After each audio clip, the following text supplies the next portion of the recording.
Hello, and you're welcome to Global Business Insights, where we bring you the latest on analysis and looking at some of the data being released all over the world.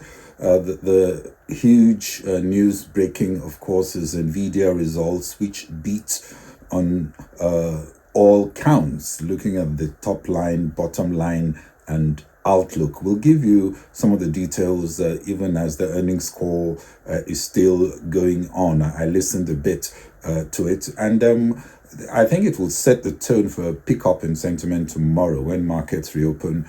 And takeaways from the earnings call, I'll give you some of that. Somewhat optimistic, but clearly congratulations are in order. Rio Tinto reported a 12% fall in annual underlying earnings, in line with forecasts due to lower prices for aluminium. And for HSBC, pre-tax profits for the final 3 months fell to $1 billion from $5 billion in Q4 a year earlier, while pre-tax profits for the full year rose 78% to $30 billion, driven, of course, by higher interest rates, but still missing analysts' expectations of $34 billion, presenting a cautious future guidance. HSBC shares closed down 8.39%. Shares of Swiss mining company Glencore also sank 6% in morning trade after posting a steep drop in annual profits and lowered its dividend. The shares in Glencore closed down 1.11%. Elon Musk says the patient with a chip implanted in his brain is doing well and able to control a mouse by thinking, opening, of course, new possibilities and ethical concerns. And we look at the latest data on capital importation in Nigeria, showing little improvements in the fourth quarter of 2023, where we saw foreign direct investment still under $200 million. And we look finally at the US FOMC minutes and more. The results just out beat on both top and bottom line. That's for Nvidia, and they also said that revenue during the current quarter will be better than expected. Earnings per share came in at $5.15, higher than $4.64 expected. Revenue at $22.1 billion also smashed the $20.62 billion expected, also up 265%, thanks of course to a booming artificial intelligence business. Strong outlook, noting that Nvidia guides 1 quarter at a time, and so we don't really get much beyond that. But for the current quarter, they provided a revenue forecast range with $24 billion at the midpoint, which beats expectations of $22.2 billion. After hours, Nvidia shares jumped over 6% as the news broke. It actually went even beyond that to over 8%, still creeping up apparently. But many have called it perhaps the most closely watched report in the company's 3-decade history. Ahead of the results, Nvidia also announced that Google's new Gamma lightweight AI models, based on the same technology and research used to make Gemini, have been optimized to run on Nvidia processing units in data centers and on PCs with Nvidia graphics cards. My summary on the numbers that just came out, notwithstanding the evident short-term strength, the stock should still be played as a long-term risk. In the short term, we can still expect strong competitor moves and possible tactical or governance missteps that may bedevil the stock price. But the huge long-term demand, only now apparently limited by supply constraints, still paints a very positive picture of a space you definitely want to be in. Listening to the earnings call, like I said, somewhat optimistic. The stock is possibly still underpriced given the growth potential, improving supply chain issues, clearer technology lead, huge technology know-how barriers in a completely new industry emerging on the generative AI wave, and of course healthy demand still at early stages of takeoff and a clear market dominance. Even as we have to accept that still emerging partnerships can potentially change the market play map. Nvidia CEO Jensen Huang said in a statement following the report that accelerated computing and generative AI have hit the tipping point, saying demand is surging worldwide across companies, industries, and nations.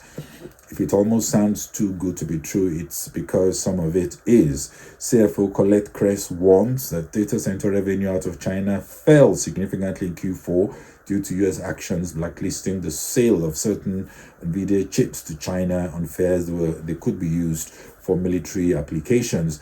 Also, chip rival AMD is investing heavily in its own AI chips, including its new MI300X, which it claims surpasses Nvidia's H100 in certain workloads. Nvidia predictably disagrees. Intel also pushing its own server chips as potential alternatives, and customers like Amazon, Google, Meta, Microsoft actively developing their own in-house AI capacity. For now, alternatives are good. But Nvidia is not able to meet the demand alone, and the capital barriers and learning curve in this space will play to Nvidia's advantage. And Amazon, Google, Meta, even as they try and build their own chips, they will still need Nvidia, at least initially, to bridge the formidable gap in know-how and capacity.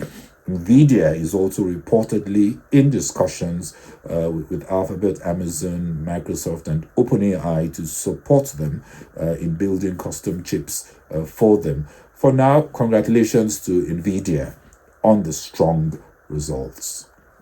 Elon Musk says a patient implanted with Neuralink's brain technology can now control a computer mouse just by thinking. He added that the patient, the first to have received an implant, that's a wireless chip connected to the human brain, that was the end of January, seems to have made a full recovery with no ill effects that we're aware of, and is able to control the mouse, move the mouse around the screen just by thinking. Neuralink is a startup claiming it has developed a brain implant to help humans use their neural signals to control external technologies. The aim is to restore lost capabilities such as vision, motor function, and speech. Some have said the next frontier for artificial intelligence will be a seamless combination of human and machine abilities to augment natural capacity or revive lost capabilities like sight without, of course, any adverse side effects. And in Nigeria, the National Bureau of Statistics says capital importation increased by 66.27% to 1.08 billion in the fourth quarter of last year, compared to 654.65 million in the previous quarter. Also slightly higher than $1.06 billion recorded in Q4 2022, higher by 2.62%. According to the report, foreign direct investment still very, very meager at 183.97 million.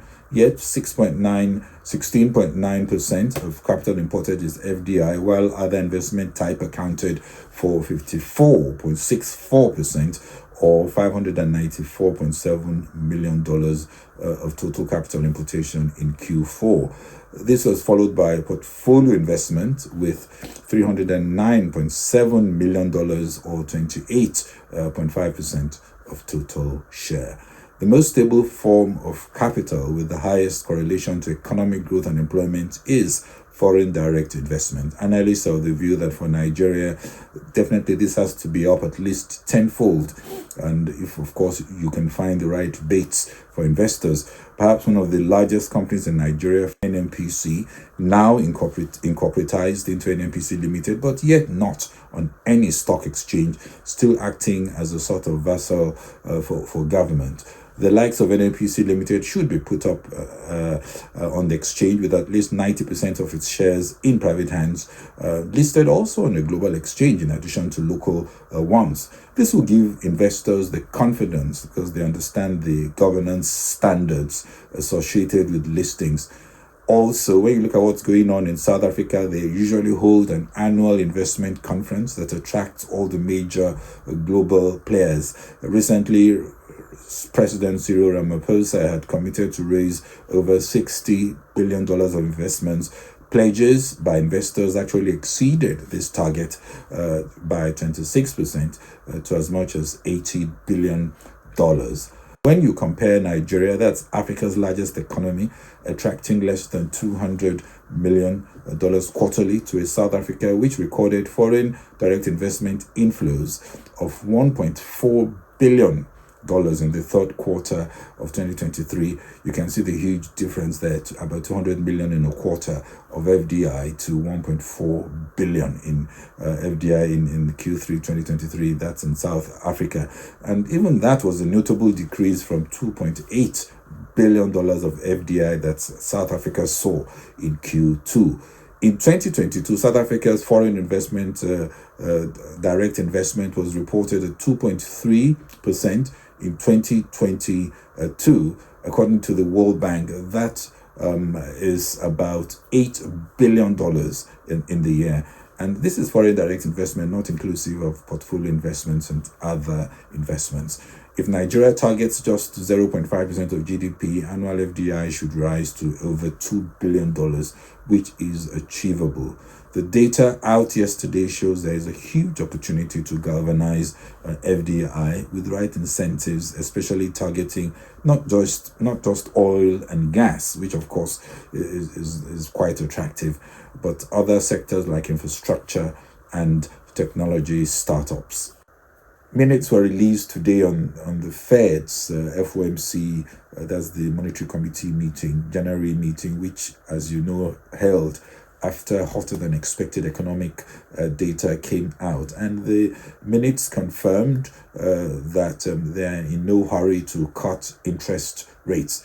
Little new was revealed as it restated that inconsistent inflationary pressures in the US are still holding the Fed back from rate cuts for now, and it still looks like it could take longer than expected for inflation to return to target. The Fed also sees a slightly stronger economic outlook for the US compared to their December projection, and they remain worried that progress on bringing inflation down could still stall.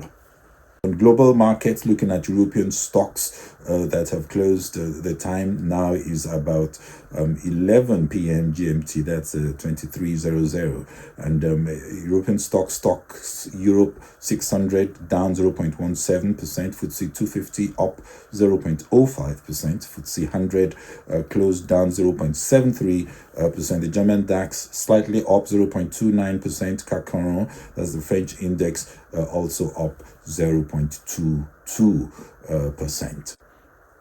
And on Wall Street, we saw the Nasdaq close down 0.32%, Dow 30 up 0.13%, S&P 500 up 0.13%. Somewhat mixed picture, but looking at some of the stocks we've been closely following in after hours, Nvidia, for example, is up 7.41% as we speak. AMD, advanced micro devices, up 3.18% in after hours also as we speak. Like I said, it's just 23:00.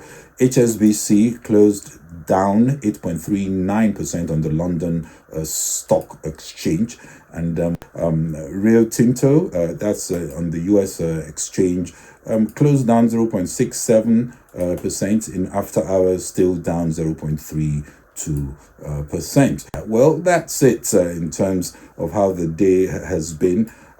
Clearly, tomorrow is most likely going to be looking much more upbeat, especially on for the Nasdaq, given the lift we are likely to see from Nvidia. Well, that's it from me on Global Business Insights. If you enjoyed the program, please share and kindly follow on Facebook and LinkedIn, subscribe on YouTube and X. Thank you very much for watching. Good night. This is Bode Oshesani. Bye-bye.